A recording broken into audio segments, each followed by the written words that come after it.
Welcome and thank you for joining me today for our community briefing. The first topic I want to discuss with you is property crime. In December 2021, the Public Policy Institute of California data showed increases in property crimes in 4 of California's major cities: Los Angeles, Oakland, San Diego, and San Francisco. These increases, although reported, are much likely greater throughout the state because a lot of our thefts are going unreported. And we know this is true after Prop 47 went in place in 2015 and 16. Thefts were reported more frequently than they are today, and national retail associations are finding that they're just absorbing these thefts rather than reporting them. A recent survey from a National Federation of Retailers showed that 69% of retailers saw an increase in organized retail thefts during 2021. And 37% of the respondents claimed that organized gangs committing these thefts are becoming much more aggressive and violent while committing these crimes. In Orange County, I'm exploring local options to make clear that those who steal in Orange County will face consequences. Our approach will remain proactive, and we will hold those accountable when we catch them as best we can in current laws being passed by our legislature to make sure that those people are held accountable for their crimes. But the best way to prevent personal property crimes is to do several things. First, always secure items out of plain sight in your car. A lot of vehicle thefts that are broken into is because they see something within the car that they find valuable. And it may not appear valuable to you, but the thieves, they will break in for simple things like loose change or an item they believe has value that they will steal. So never leave things in plain sight. Always lock your vehicle and lock your home. A lot of cars left unlocked at night are prone to people called phishing. They go up and down through neighborhoods and check for unlocked doors, and they will go through and steal things within your car. Or worse yet, they may access a garage door opener to access your home. Never leave your garage door open and unattended unless you're actively inside your garage. It only takes a few seconds for somebody to walk into an open, unlocked garage without a person present to steal things that are valuable to you.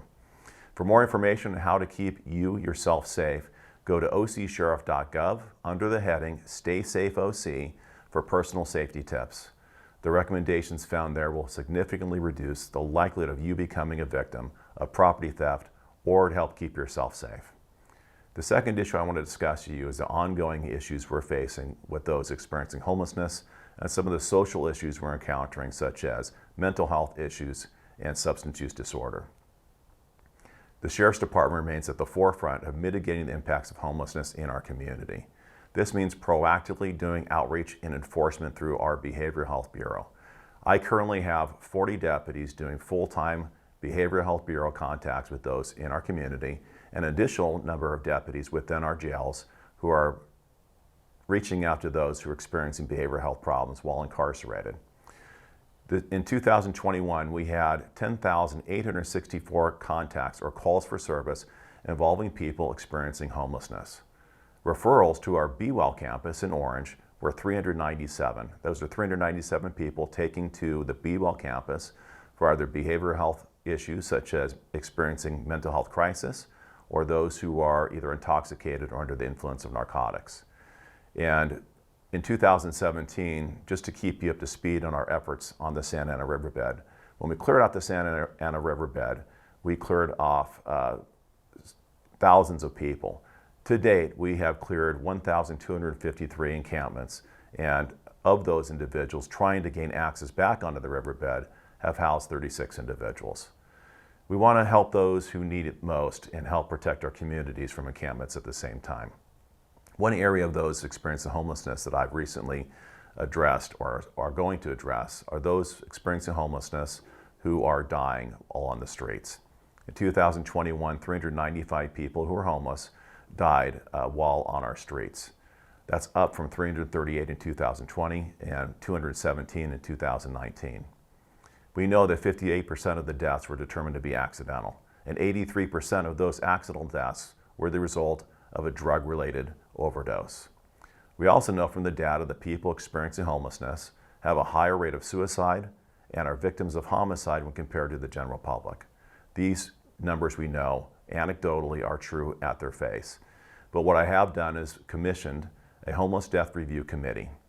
As a county's coroner, I have the ability to commission hearings or investigations into matters that cause death. and one of those are those experiencing homelessness.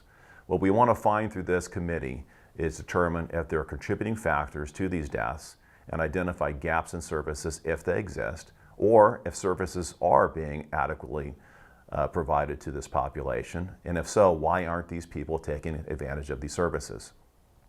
Just last week, I had our first meeting of the Homeless Death Review Committee.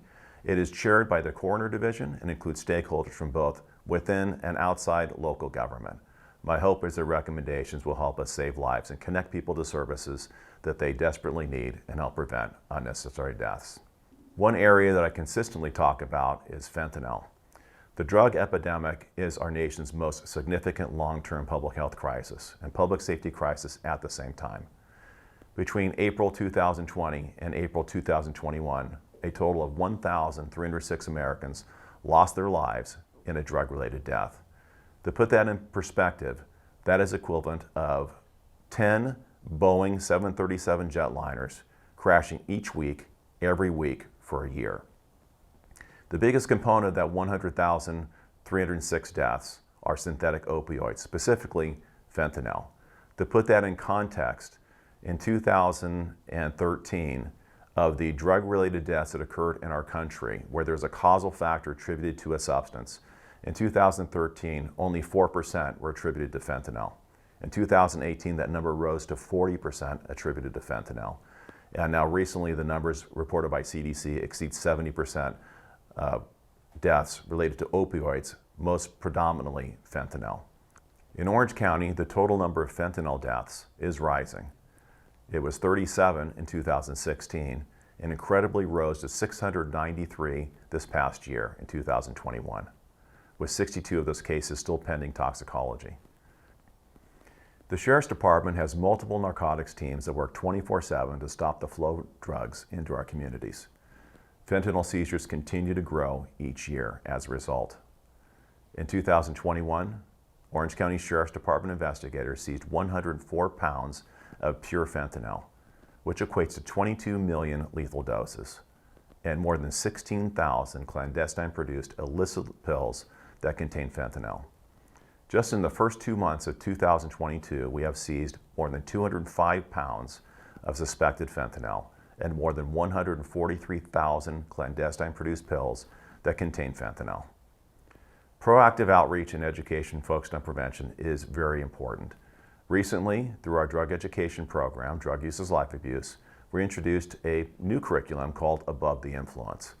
This curriculum is different than what was traditionally been produced or presented for drug education. In years past, we would focus on scared straight programs, try to scare kids away from narcotics. We found that that does not work. This new Above the Influence program is focused on educating our kids on making better life choices, how their mind and bodies will respond to narcotics, and teach them coping skills and dealing with peer pressure to help them make better life choices and keep them from testing narcotics in the first place. Beyond education, there must be accountability in our criminal justice system to stop this activity that has so much profit for the drug cartels and drug trafficking organizations. In 2021, our agency began issuing admonishments to those arrested for selling narcotics. What this admonishment does is if somebody sells narcotics a second time that results in the death of an individual, they may be charged with second-degree murder. We're also conducting investigations on drug-related deaths differently than we have traditionally. Rather than looking at these as overdoses, we now look at them as potential homicides, and our homicide investigators respond to these investigations. Since March of 2021, our homicide and narcotics teams have investigated over 125 drug-related deaths with the intent of identifying the supplier for prosecution. We enforce the law, but our state's penalties are insufficient. Disparity in the law that treats the trafficking of fentanyl as a lesser offense than trafficking of cocaine, heroin, or methamphetamine has disparate consequences in accountability. Senate Bill 1060 by Senator Pat Bates to rectify this was defeated once again by the Public Safety Committee in the Senate. This is the 6th year we brought this legislation for consideration, and each year it has failed once on the floor and 5 times out of consideration by the Public Safety Committee in the Senate.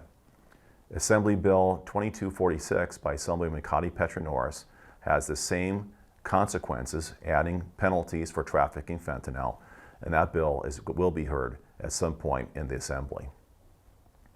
The last issue I want to talk to you about is that of cybercrimes.